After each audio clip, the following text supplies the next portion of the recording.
the rail industry argues that less regulation allows them to make more money, that they can invest in safety.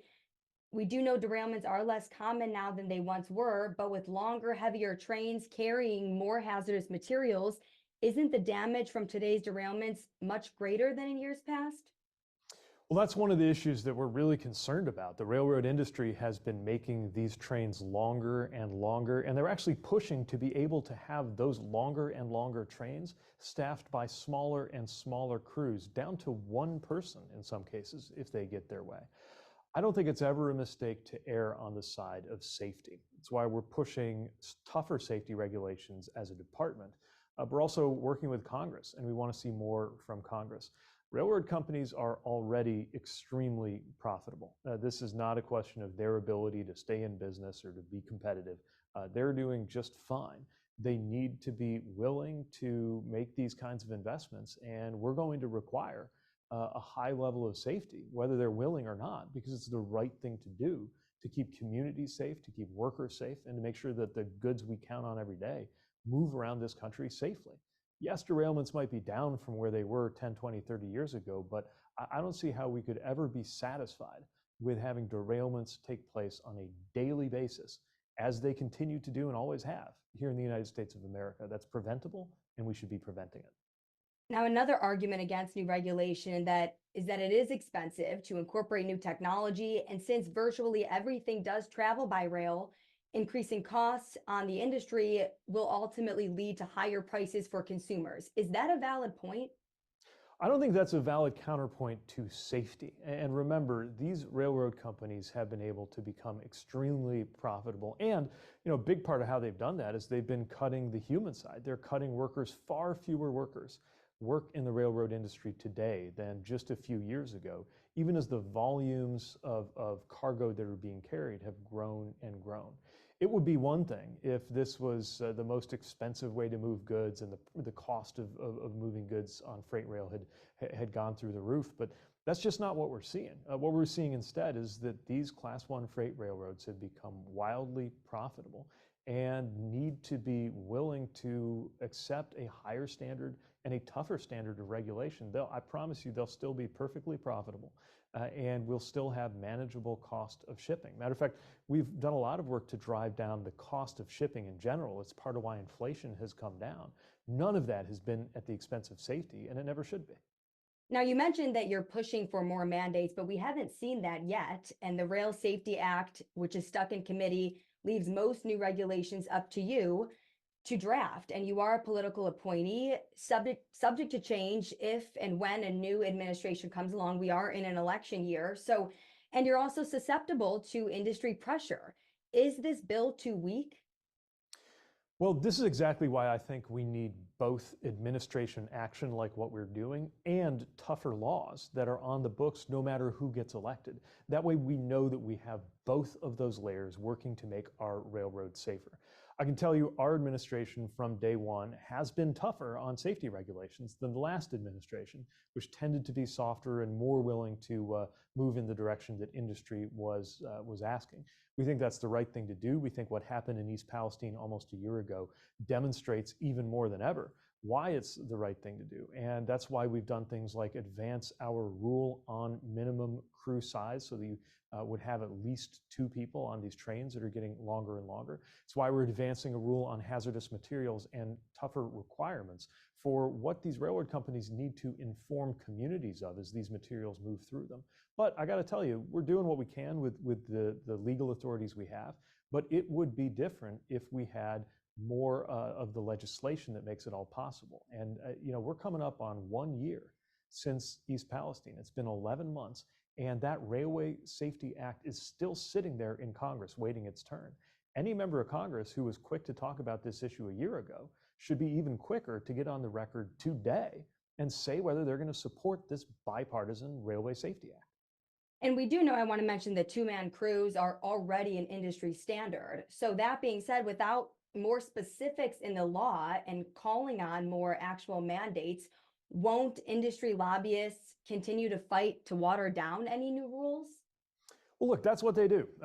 Industry is always pushing to have more room. And look, we're not trying to impose any unreasonable restriction, but I think if you ask any reasonable American who doesn't have a financial stake in railway corporate profits, I think most Americans agree that if we move in any direction on railway safety rules in this country, that direction should be to get tougher, not to get softer.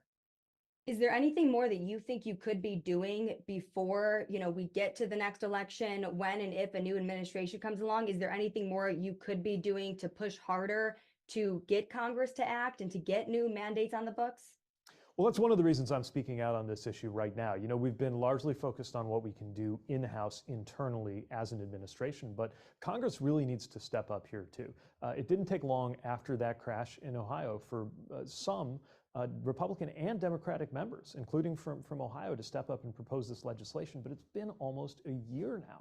The members of Congress who are quick to get on TV and sometimes even play politics with this issue, where are they now? We need to know, yes or no, will they support the Railway Safety Act? In the meantime, we'll keep pushing on our end with every authority that we have. That means enforcements, actions, it means safety advisories, it means developing standards like minimum crew size and hazardous material standards, and it means continuing to push industry to do things that only they can do. I'll give you a couple examples.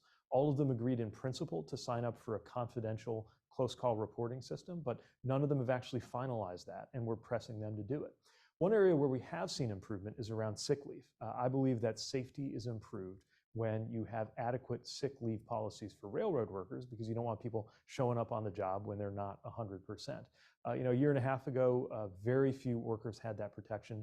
Today, I think it's about 87% of union rail workers at the Class 1 freight railroads. We really believe that should be 100%. We're continuing to push for that.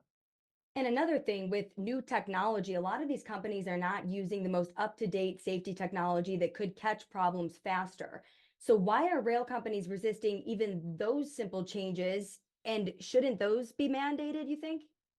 Well, we're looking at that too. You see newer technologies for inspecting things like track geometry, the conditions of wheels, cars, locomotives. And right now we see it as a both and. Sometimes the railroads are saying, look, this new technology is here, so we don't need inspections.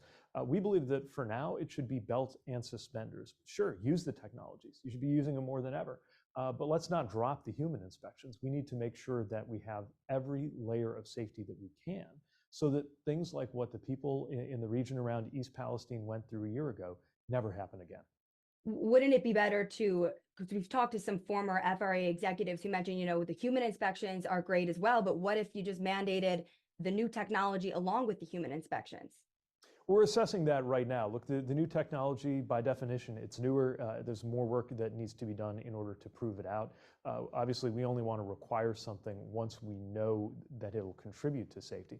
But that's an active area of research right now with the Federal Railroad Administration, because I do believe newer technologies can find things that would have been undetected with the older technologies. And as that capability proves out, we got to make sure that's part of the picture of how we make railroads safer. Think of all the technological improvement that our country has gone through in the last 10, 20 years.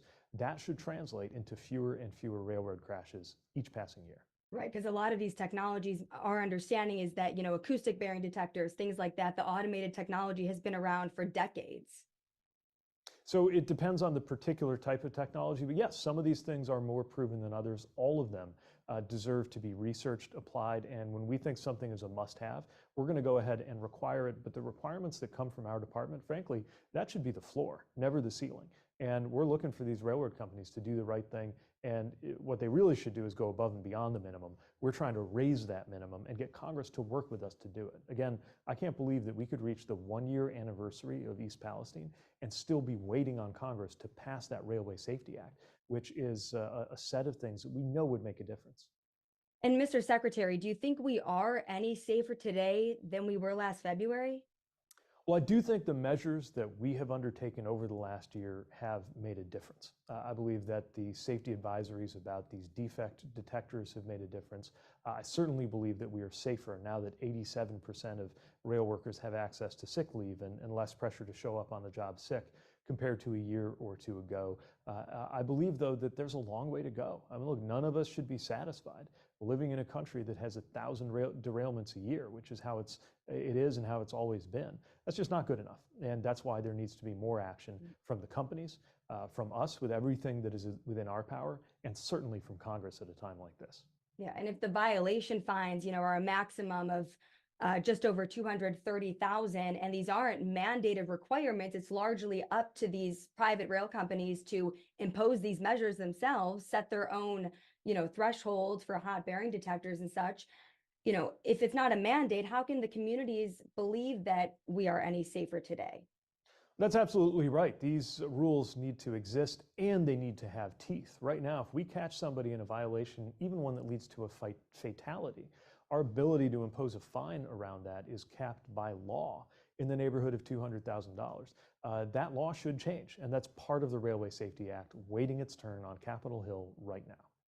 And you mentioned the lobbying, it happens, but what can be done to get through to Congress or to get past that roadblock, whether it's the Department of Transportation that's in charge, and then you have the FRA that is also in charge of the safety standards, but then you have Congress. So without Congress's authority, how can anything be done? Well, that's right. We're going to continue using the authorities we have, but a lot of that is limited by law, and only Congress can change the scope of our power to regulate safety on our railroads. The reality is lobbyists have a big influence in Congress, and that's certainly true for powerful industries. The railroad industry has been one of America's most powerful since the days of Abraham Lincoln. But something that is equally, or I would think more powerful, is the voice of people who care about this issue, and people should be making their voices heard. We certainly hear those voices at the DOT, and I think Congress will too. And we know that with the 20 cars that were carrying toxic and flammable substances, the train in East Palestine was not considered high hazard. So what should the standard be for a train to be labeled high hazard, and what difference would that make? I remember standing literally in the twisted wreckage of those cars, smelling the fumes in East Palestine, thinking to myself, if this thing didn't count as a high hazard flammable train, what would? That's one of the reasons why both the congressional legislation that's being considered would make a difference, but also our own department and our Pipeline Hazardous Safety Material Administration is evaluating how to update those standards. As you can imagine, it's a very technical process. It involves a lot of science, a lot of chemistry, but the bottom line is that common sense tells us there need to be higher standards that encompass more hazardous materials than what we have today if that train didn't count as a high hazard flammable train. And much of the discussion about East Palestine has centered around the hot bearing detectors and how many are sufficient to catch a problem before a train goes off the tracks. But in East Palestine, detectors picked up a rapid increase in the temperature of the wheel bearings, but they never hit that critical level to stop the train that was set by Norfolk Southern standards. So does there need to be a uniform standard for when a train has to stop that's based on something other than whatever each company sees fit as that temperature?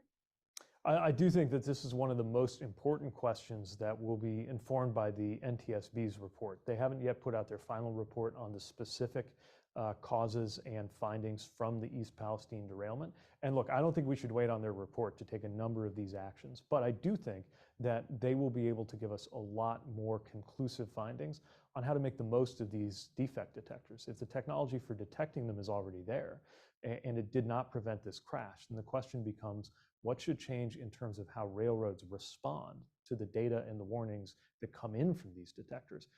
And that different railroads may set different standards, but the question this obviously poses is, should there be a floor or a minimum that doesn't matter what railroad you are, that is set through regulation? And that's something that we're closely going to be closely looking at the NTSB data and the technical findings in order to inform. And our last question now here, what specific mandates do you think that Congress should immediately pass that would have an immediate impact and actually stop a derailment like this from happening in another community? Well, I think right now there is no reason to wait to implement those tougher fines, to lift those caps so that we're empowered to enforce with more teeth. I think there's no reason to wait to impose more requirements on communities finding out about the hazardous material moving through them. I think there is no reason to wait on the physical reinforcements and technologies that are called for in this Railway Safety Act. Again, it's been almost a year, and it should not have taken that long to get to this point where we're still waiting on that legislation to pass. Congress can always do more later when more data comes in, but Congress should act now. Okay, Mr. Secretary, I think that's all the time we have. Thank you so much for your time. Same here. Thanks very much.